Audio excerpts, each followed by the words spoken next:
Hi, welcome to the shed. In today's video, we're going to talk about tonguing on a wind instrument.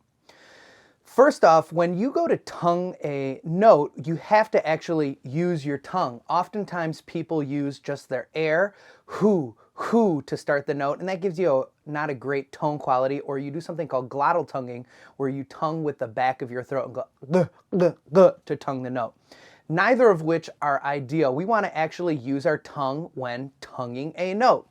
So the concept I want you to think about when we are using the tonguing is we're starting our tongue engaged, okay? So what does that mean? Basically, I want you to take the tip of your tongue and I want you to put it either on the actual reed, if you're playing a reed instrument, or if you are playing a brass instrument or flute, I want you to take your tongue and I want you to put the tip of it behind the top front teeth, right about where your gum line meets your teeth. You're going to start with your tongue there.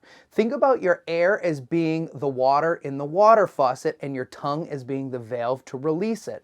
So you're going to start your sound with your tongue engaged and then release the air. So you're going to go two. Start with it there and say the syllable two. Try it with me. Two. Two.